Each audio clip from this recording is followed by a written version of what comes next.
Pero bago po tayo dumako sa mga issue at mga balita, narito po muna ang ating Food for the Soul and Food for the Spirit.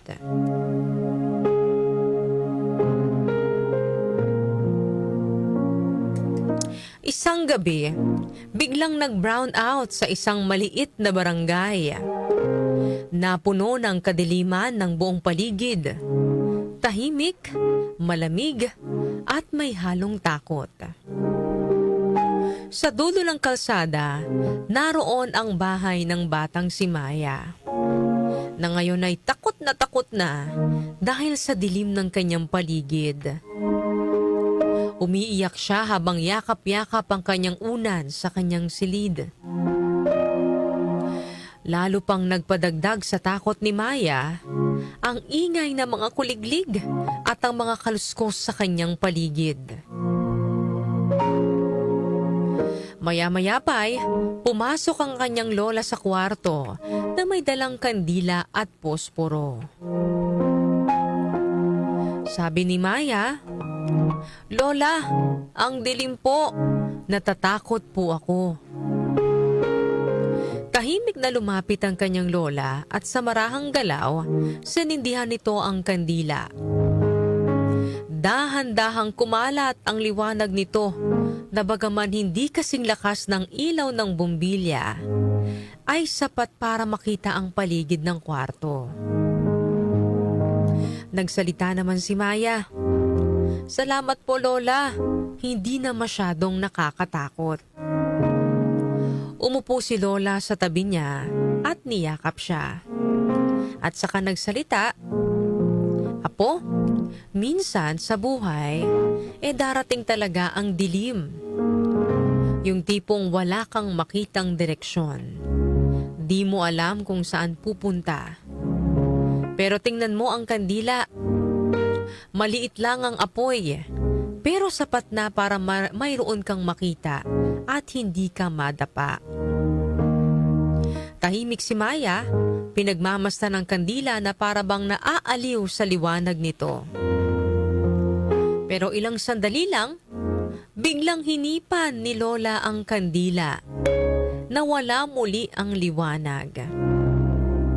Agad na patanong si Maya, "Lola, bakit niyo po pinatay?"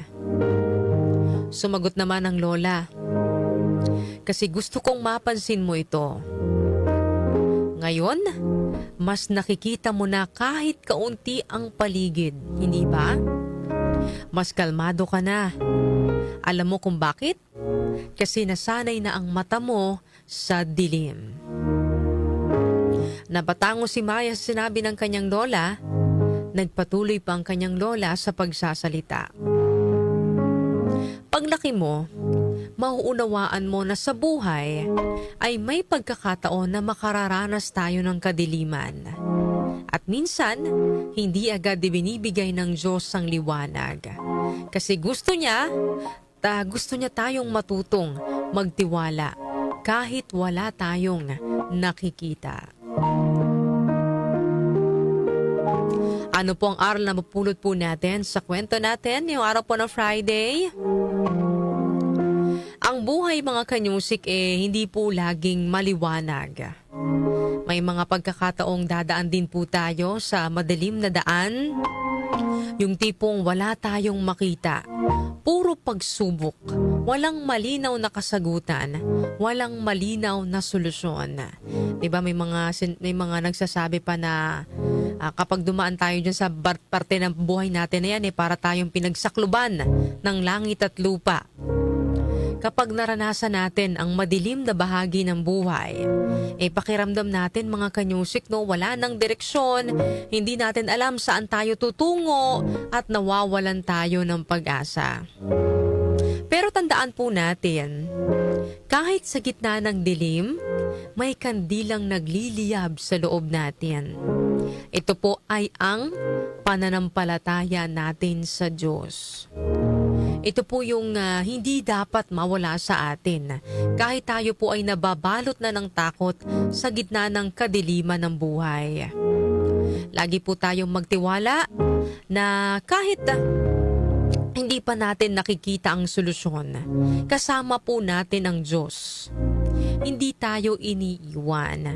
Bibigyan niya tayo ng sapat na liwanag para hindi tayo madapa at sapat na lakas para tayo ay manatiling nakakapit sa Kanya at manatiling humahakbang anuman ang ating pinagdaraanan.